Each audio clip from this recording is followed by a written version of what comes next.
Hi dear friends and subscribers, welcome to the Cricket Happening show today as usual. And well, as far as this Cricket Happening show is concerned, we are going to look at the second day's play in the second test match between Bangladesh and Sri Lanka, where Sri Lanka once again ran up a huge score, and thanks in the main to Kumar Sangkarra, who went on to score his first triple test century. And you know, while doing so, in fact, he took Sri Lanka to 587.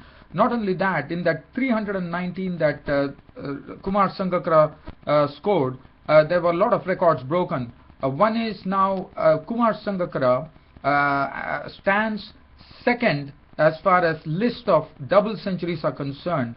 Brian Lara had made 9 double centuries.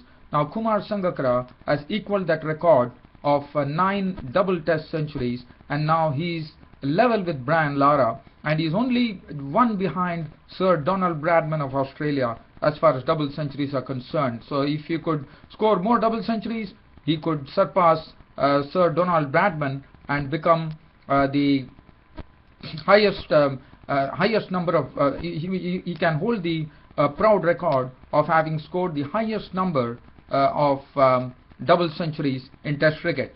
What a player, Kumar Sangkarra. And not only that, that is something, and he also became the fastest cricketer in Test matches to score 11,000 runs in his Test career. And as I said, it was absolutely fitting. And as you know, Sri Lanka, even though Sangkarra is absolutely, I mean, he still has a lot of things in him. And you know, it will be a sad day for Sri Lanka when he retires, because he has been such a forming the vital cog as far as Sri Lanka's works are concerned. And I only think that it was only fitting that Sri Lanka, before Kumar Sangkarra retired, he went on to score his triple test century, and it was his maiden triple test century. So congratulations to Sangkarra. And that enabled Sri Lanka to put up a huge score on the board, even though it was not a mountainous total like what they put up in the first test and crushed Bangladesh under the carpet. But here they put on 587. They were all out for 587, and Bangladesh replying with 86 for 1 at close of play.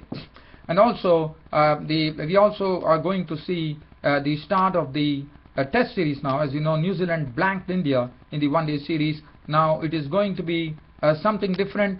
With different bowlers coming in. Zahir Khan will be seen in action, and for India, as far as test matches are concerned, that is going to be a different kettle of fish, and that is going to be starting at Eden Park in Auckland. So the first test match of this particular test series between India and New Zealand will kick off at Eden Park in Auckland later today. So that is something that I'll be doing a brief preview. But first, let me start off with the second day's play, where Kumar Sangkarra absolutely hogged the headlines by going on to make a triple test double century. Now, as far as the pitch was concerned today, the pitch was concerned, what one saw is there is some sort of a different behavior for the pitch, even though it was flat. But we saw that a lot of balls were keeping low, and that is not something that Bangladesh would like, because Bangladesh are the ones who would be batting last on this wicket. Now, resuming at the overnight score of 314 for 5, Vitanage joined him, and probably, you know, it was very essential that Vitanage had to actually stay at the crease for Kumar Sangkarra. And Vitanage, well, what he did is he could muster only 35 runs, but he was absolutely free-flowing in his knock of 35 with 6 boundaries before Nasir Hussain trapped him LBW, and this partnership came to an end with a 90-run partnership between Vitanage and Kumar Sangkarra. Kumar Sangkarra was the one who scored the majority of the runs. In fact, Kumar Sangkarra was driving superbly today. That was good to see. And even though the ball was keeping low, the technique of Kumar Sangkarra was such that he could negotiate the balls that were keeping low, which was good to see. And as I said, Vitanage was the first to go. After that, it was the turn of Dilruwan Pereira, and Dilruwan Pereira also disappointed, as Shakib Al Hasan, who was the best bowler of the day, taking a 5-wicket back today, picked up the wicket of Pereira.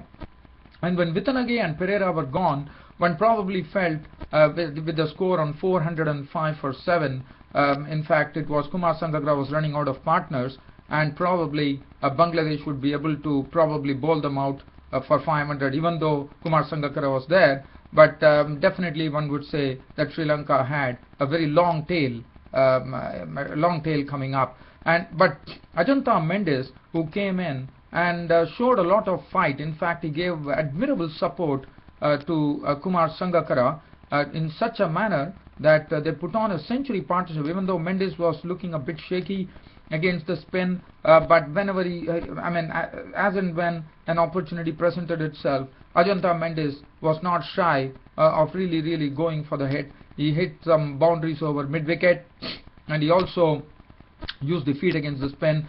But didn't look a very convincing innings, but nevertheless it was very important under the circumstances that Ajantha Mendes stayed at the wicket. And Ajantha Mendes lived there, giving good support to Kumar Sangkarra, and Kumar Sangkarra strode to 300 in the company of Ajantha Mendes. In the sense when Kumar Sangkarra, in fact he had not got his 300 because by the time this partnership yielded 100 runs, which was very important, that was the time Ajantha Mendes fell, as Shakib Al Hasan was the man who had a lot of LBWs today, and Shakib Al Hasan trapped Ajantha Mendes LBW for 47 with 6 fours. After that, Sangkarra was joined in by Suranga Lakmal, and Suranga Lakmal came in and tried to plod and give support to Kumar Sangkarra, and Kumar Sangkarra at that time, probably on his 280s or 290s, decided that the best thing to do is to attack the bowlers and see whether he can get to a triple century, and that's what he precisely did. He breezed past the 290s with 3 boundaries, and that was hit in a very nice manner. One was and for every shot that Sangkarra played, was Shakib Al Hasan was the bowler, and Sangkarra danced down the wicket and hit him for a boundary. After that, he shimmied down the wicket and hit him for a boundary, and later on his areas were mid-wicket and long on, and 3 fours. He had collected 3 fours and he had raced to 300, and that was the triple test century for Kumar Sangkarra, as I said. And also he became the second as far as double centuries in Test cricket was concerned. He equaled Brian Lara's record and now stood at second in the list of the number of double centuries scored. As I said, it's only right now Sangkarra is only behind Sir Donald Bradman of Australia as far as double centuries are concerned. If he is able to beat Donald Bradman's record, then he would become he would definitely be setting a great record here. And one feels that it's only fitting that Kumar Sangkarra, such a great player for Sri Lanka over the years, goes on to actually break that record by making the highest number of double centuries in Test cricket. I wish him good luck. So as I said, he went on, and after that Lakmal was the next to go. It was LBW bowled Shakib Al Hasan for a duck, and after that Kumar Sangkarra, as I said, wanted to really get on to his triple century, did that, and he went down swinging as Sangkarra, after playing a monumental knock of 319 runs with 32 boundaries, and he had 8 sixes in that knock. It was when the spinners were there, he was really using his feet pretty well, and Sangkarra was a real sight to watch. What a monumental innings he played. 319 runs before Nasir Hussain took his wicket. He was gone 319 of 482 balls with 32 fours and 8 sixes, and that had Sri Lanka having a mammoth total of 587 all out. Pradeep was not out on 4. And as far as the bowling was concerned, the bowling definitely lacked teeth. As I said, the only thing that one saw in the pitch today was that the pitch was behaving a bit oddly, in the sense the balls were keeping low, but Kumar Sangkarra with his technique really showed how to tackle the balls that were keeping low. Al Homain Hussain, 25 overs, 4 maidens, 1 for 81 for him. Sohail Ghazi was totally, he really didn't get his line right at all, and Kumar Sangkarra was the one who was really driving him superbly. And I'm sure Sohail Ghazi had an experience whereby he conceded a lot of runs in Test cricket for the first time. 48 overs, 4 maidens, 181 runs on 1 wicket. Razak, unfortunately, one never saw him bowl, probably due to an injury. Shakib Al Hasan was the most successful spinner of the day today, the bowler of the day rather. 34 overs, 3 minutes, 148 runs on 5 wickets for his hard toil there. And Mahmudullah 34 overs, 2 minutes, 110. He also bowled well. And well, as far as Bangladesh were concerned, they started off their reply in reply to 587 all out, and the first goal in front of them was 387 runs, because that is the 387 runs that they have to score to actually avoid the follow on. But Bangladesh had a dismal start to their innings. Now Tamim Iqbal, as I said, in the first test he failed, and again in the second test Tamim Iqbal once again failed, as Suranga Lakmal got a ball to crash into Tamim Iqbal's stumps, and Tamim Iqbal was gone for a blob. So that was a bitter blow for Bangladesh, because they would have never expected that, because as I said, this was a good batting pitch to bat on, and Tamim Iqbal could have definitely had a lot of effect on the Sri Lankan team with his batting. But unfortunately, I thought Tamim Iqbal missed upon a golden opportunity here, and continuing his poor form, he was clean bowled by Suranga Lakmal for a duck of the fourth delivery of the Bangladeshi first innings. And suddenly there was pressure on Bangladesh with Shamsur Rahman and Imrul Kais at the crease. Well, Shamsur Rahman and Imrul Kais decided that it's no point in just blocking the deliveries. They decided to go and start playing their strokes. Well, they definitely played some very, very good strokes, but I thought they lived fortuitously, because there was a catch dropped of Shamsur Rahman. Then there was another catch dropped. It was a real sitter which was dropped by, I think it was Ajanta Mendes, I'm not sure, but Imrul Kais was dropped. I think Vitanage was the fielder, I suppose. So he dropped it on the bowling of Ajanta Mendes. And as I said, Shamsur Rahman and Imrul Kais decided that it's better to actually play their strokes, and they did. They kept doing that, and finally, as I said, they lived a bit they were a bit fortunate to be there at the end of the day, with the Bangladeshi score reading 86 for 1, with Shamsur Rahman unbeaten on 45 with 4 fours, and Imrul Kais on his return to Test cricket after 2 years was batting on an unbeaten 36 with 5 fours and 1 6.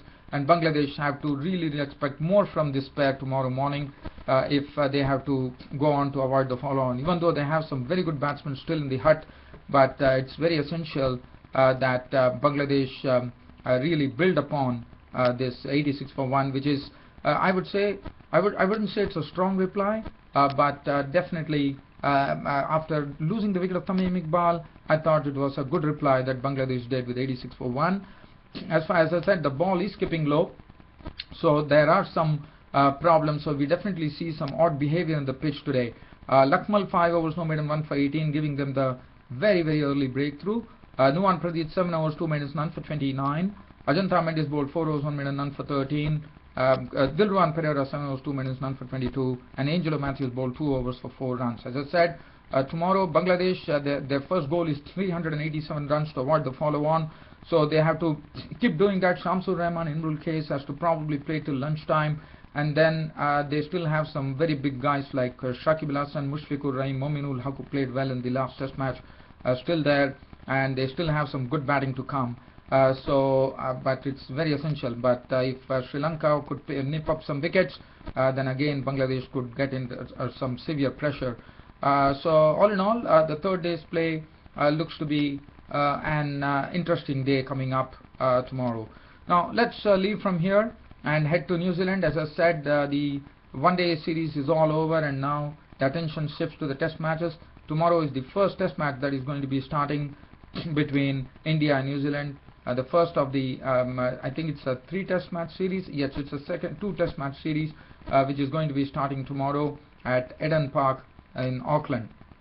Now, just as I said, this is going to be something different. One days are different, Test matches are different, and what is going to be very important to see as far as the first Test is concerned is that whether New Zealand would go with the same ploy of actually testing the Indian batsmen with lots of bouncers. Probably now New Zealand will also have the luxury in Test matches to have their bowlers Tim Southee, Neil Wagner, Trent Boult and Corey Anderson to really test the Indian batsmen with lots of pace and bounce, in the sense they could have a very close cordon They could hem them with 2 slips, gully, forward short leg, and probably a silly mid-off, silly mid-on, and just pile on the pressure on India and see how they're tested. So that is going to be very interesting to see. And well, as far as India are concerned, as far as test matches are concerned, India definitely have the wherewithal to actually really face that barrage of bowling from New Zealand. They have Cheteshwar Pujara, who's technically so perfect, and he definitely loves playing in test matches, and he has a wonderful record in a very short span in test matches, Cheteshwar Pujara. And then Virat Kohli, we all know what form he is in. Shikhar Dhawan and Rohit Sharma. Rohit Sharma has already hit some form, but Shikhar Dhawan has been a question mark. Murli Vijay comes in, so Murli Vijay and Shikhar Dhawan will be opening the innings, and one would hope that Shikhar Dhawan gets some form pretty quickly. Murli Vijay, well, he's a wonderful stroke maker, and that time he gets going, it is a real treat to watch Murli Vijay. So India will be hoping that they could get a good opening start from Murli Vijay and Shikhar Dhawan, who could run into form. Ajinkya Rahane is also, for the limited opportunities that he's got in test matches, has done well, so he also finds his spot. Dhoni always contributes, there's nothing to really say.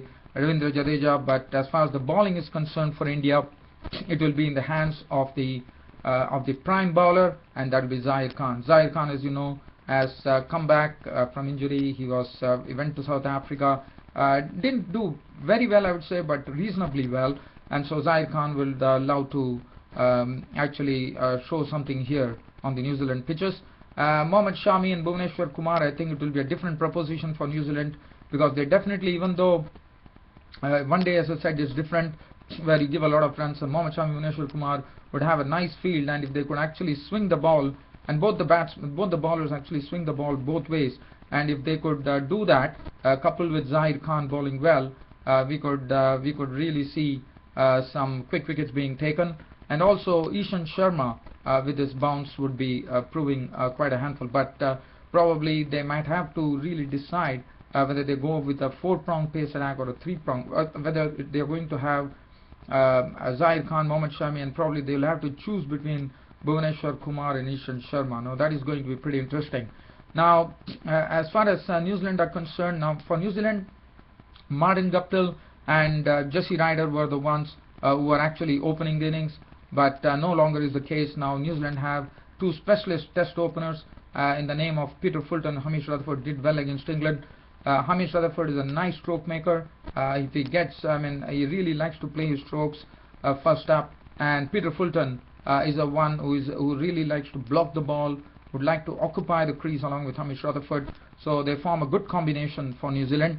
And then the 2 form batsmen in one-day internationals, and they were the key as far as New Zealand's victory were concerned in one-day internationals, with Kane Williamson and Ross Taylor, absolutely tailor-made for test matches. They are in some good form, so one could expect some big runs coming in from Kane Williamson and Ross Taylor. And then Brendan McCullum, the captain, and then the all-rounder Corey Anderson, and they have the wicketkeeper BJ Watling, who is also a very good batsman. And then the bowlers, Tim Southee, Neil Wagner, Trent Bolt, and it could be probably one could see the one person actually making his debut. I'm not sure whether he'll be making his debut.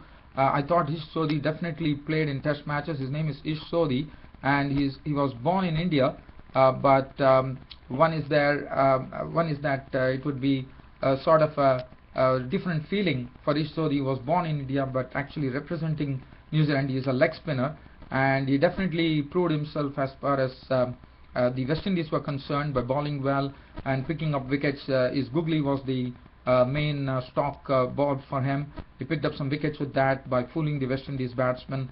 But now Ish Sodhi has a real challenge here, because he's a right-arm leg spinner, and as you know, the Indian batsmen the Indian players are always bred on spin, and leg spin is something which India plays well. So it would be a real challenge for the Indian-born leg spinner Ish Sodhi representing New Zealand and bowling against India for the first time, which would be interesting, because Ish Sodhi definitely has a lot of variations, and I'm sure the Indian batsmen would be absolutely equal to the task, because they love playing spin bowling, and I thought Ish Sodhi would have a real challenge to bowl to the best players of spin in the world right now, the Indians. Well, as I said, and as far as the pitch is concerned, it looks like I mean, doesn't have lots of grass, probably a decent covering of grass right now. And I think the toss is going to be very important, as McCallum has really alluded to. He has said that the toss is going to be very important because any team which actually is going to take take the ball, in the sense that any team which is batting first, it is Brendan McCallum has said that life would be a bit difficult for the batsmen when they actually bat first. So it really one gives us the feeling that the toss is going to be very vital. Brendan McCallum, who never had the luck of the toss in the one-day internationals, would probably feel that the luck of the coin goes his way, so that he can insert India into bat. And I'm sure if Mahendra Singh Dhoni, Indian captain, wins the toss, he would definitely put New Zealand into bat. So all in all, as I said, the Test series is going to begin, and I think that is going to be a different battle altogether. But yes, the battle begins at Eden Park in Auckland, with the first Test match starting tomorrow between India and New Zealand. Well, that's it from me, your host Ram, for the Cricket Happening Show. Again, thank you very much for all your support, and your host Ram will be seeing you tomorrow with the third day's play in the match between Bangladesh and Sri Lanka, and also the first day's play report on the first Test match, which will be played between India and New Zealand at Eden Park in Auckland. Until then, it's goodbye. Thank you.